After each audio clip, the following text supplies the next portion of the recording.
share a little bit of my testimony. I have never really sat down and shared my testimony with anyone, not really a reason why. I guess no one has ever really asked me. That's kind of why I made this channel, or why I started my Instagram, just so I can kind of share my thoughts. I mean, I've created that Instagram, it's been over a year now, just to kind of share the thoughts that I don't really share with anyone, but I feel like I needed to get out, or just the feelings that I've been feeling the past year after becoming a mom, or just sharing things that I feel like would be relatable with moms that are Christians, or just born again believers, or just anyone really that's not struggling, but like, obviously when you have a relationship with God, you're in spiritual warfare, whether you would like to admit it or not. Oh my gosh, my phone just fell.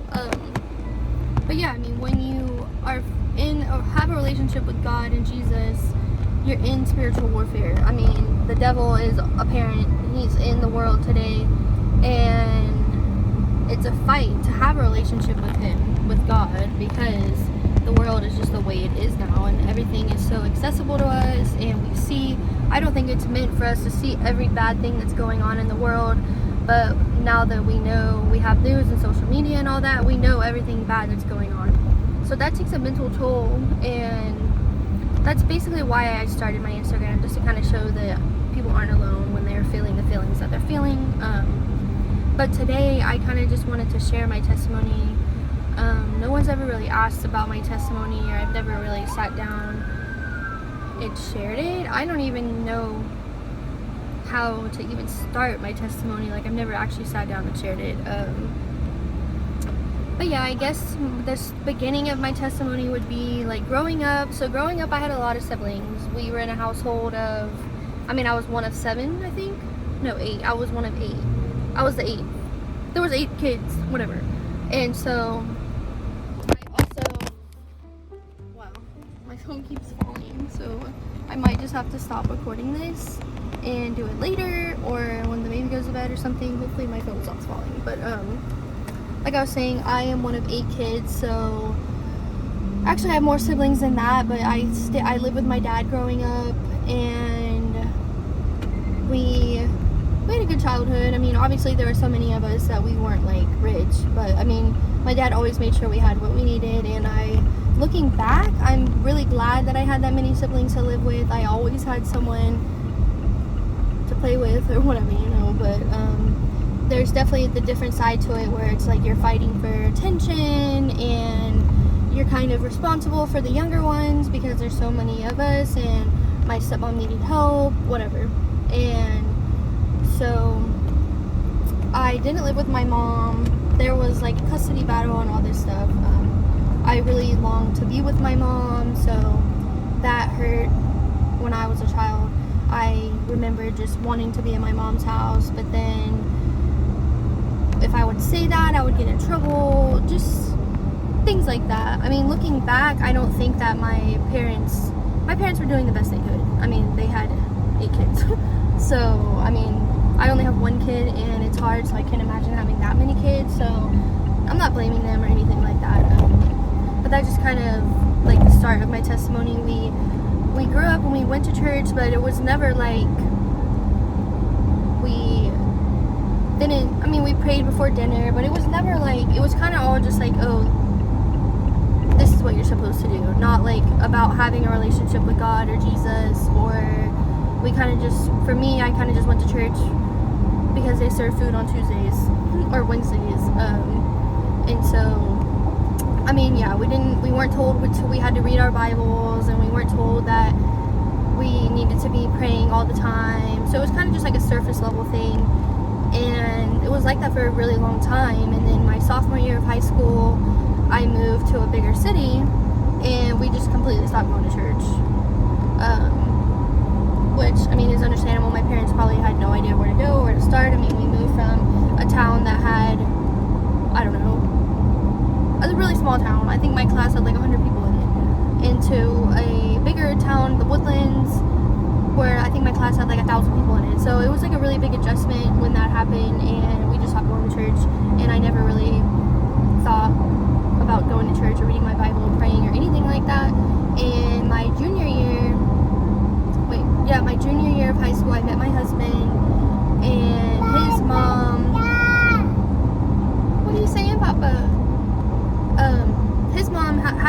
a pastor, and she had a church in her house.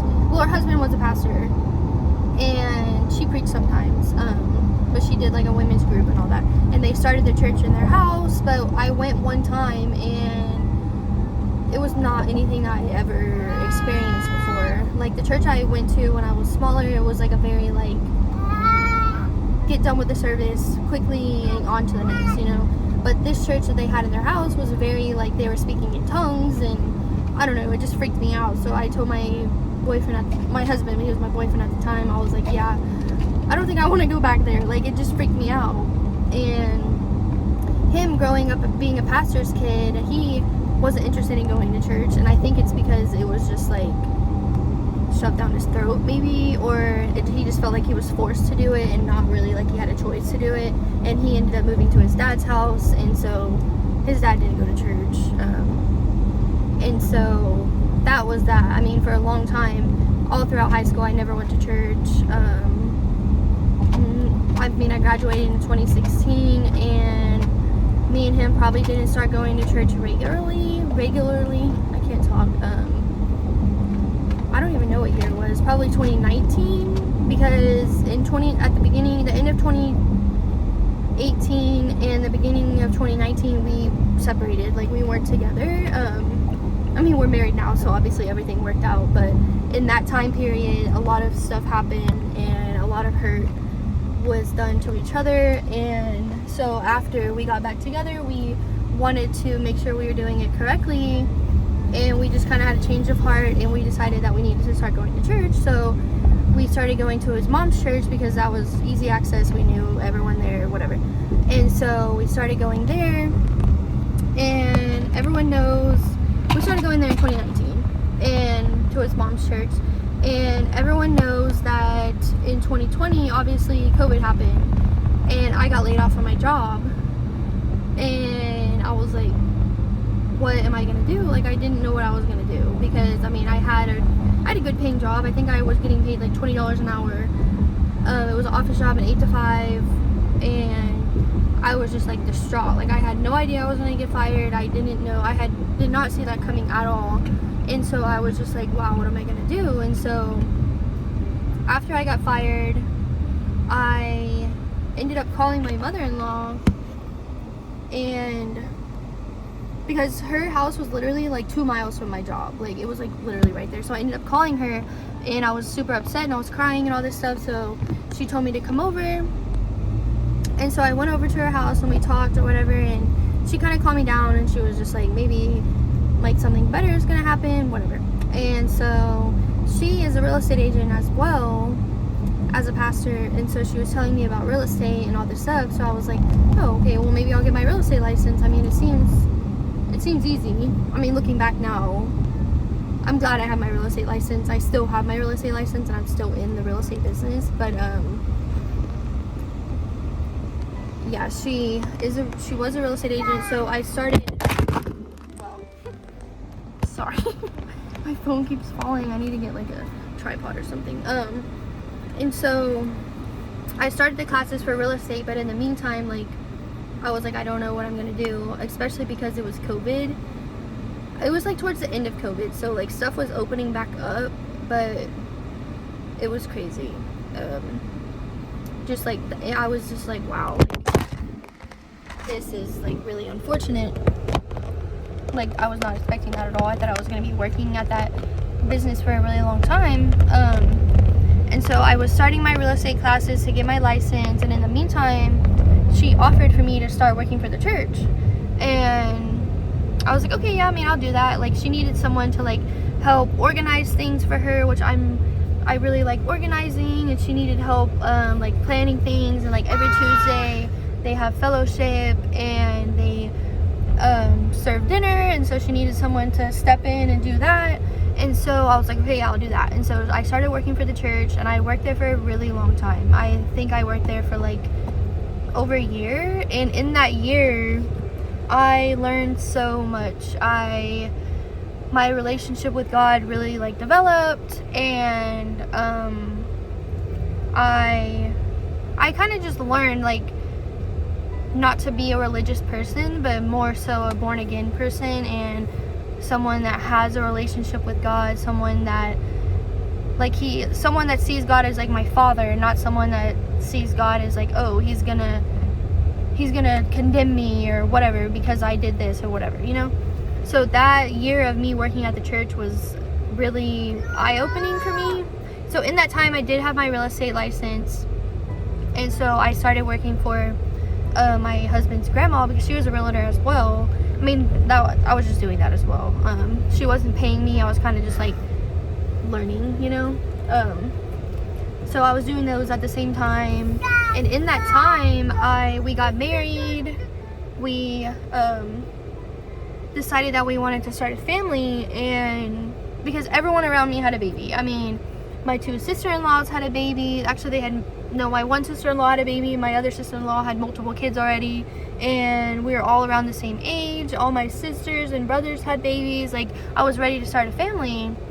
And so we started, I started longing for a baby so bad I felt like years. I mean, I started longing for a baby for like a while before we even started trying, because we knew it wasn't the right time, but I just really wanted a baby, but I knew I needed to be patient.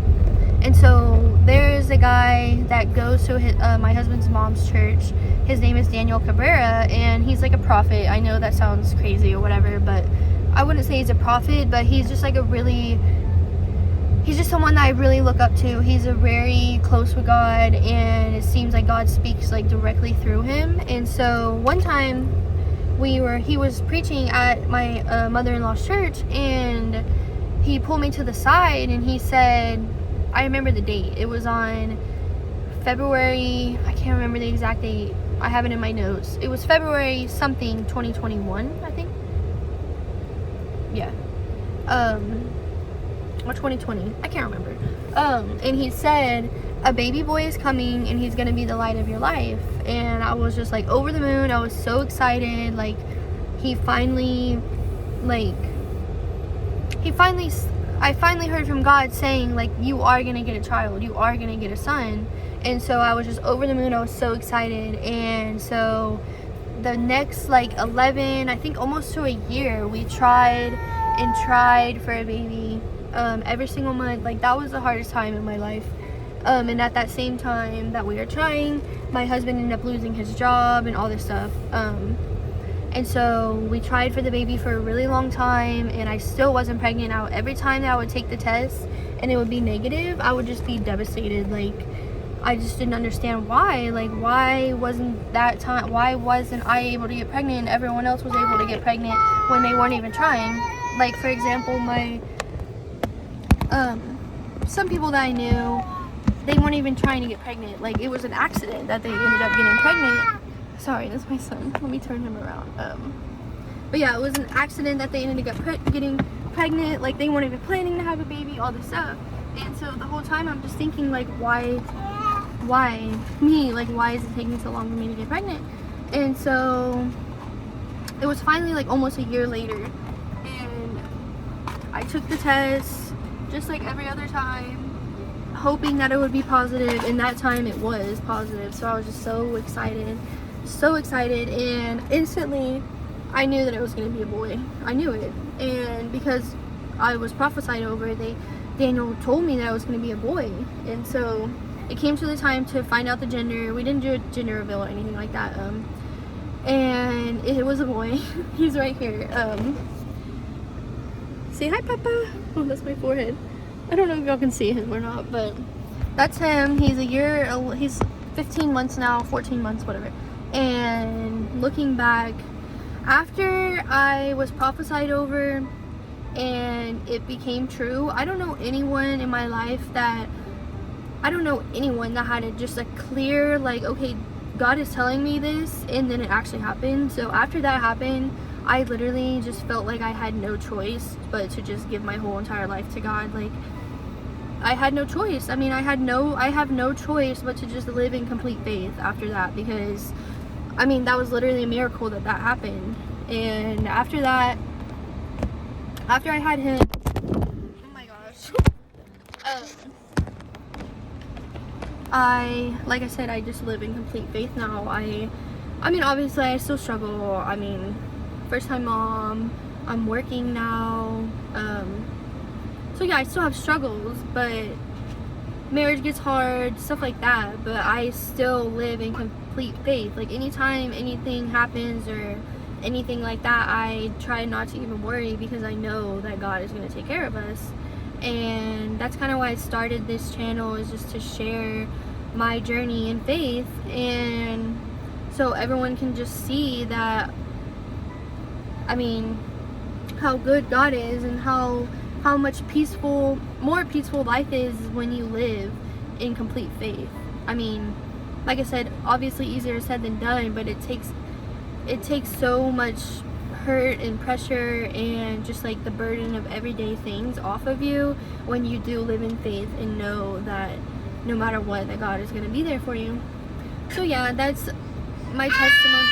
Hey, that's my testimony. I feel like I didn't really miss much. I mean, obviously more stuff than that happened in my life, but nothing that's really worth sharing. The gist of it is that, here, even if you come from a family that's not a pastor's kid, or a family that's like, that you grew up reading the Bible every single night or whatever, you can still be born again and live a different life than what you were raised. And yeah, I just wanted to share that. I'm sure I'll come back on here and share a little bit more about like specific things that happened, like things that he's gotten us through and stuff like that. But yeah, I just wanted to share that and let y'all know like why I called this channel Journey in Faith. And yeah, I hope y'all enjoyed listening, and comment below if y'all want to see anything else. Like I said, I'll probably share, I mean, so I'm just rambling at this point, but my job, I am a social media admin and a real estate agent for a brokerage. And so it's just me and my broker. Her name is Jordan, and I really do all the marketing. And so that's really what I enjoy to do, and I enjoy to making content and all that stuff. So I'll probably just come on here whenever I'm bored or feel like sharing stuff or creating things that I can't really share on the Joe & Co account. That's the company, it's called Joe & Co, because it's really her channel and I'm kind of just like the background, you know. So I'll probably come on here and just share random things. But yeah, I appreciate y'all watching, and I will see y'all next time.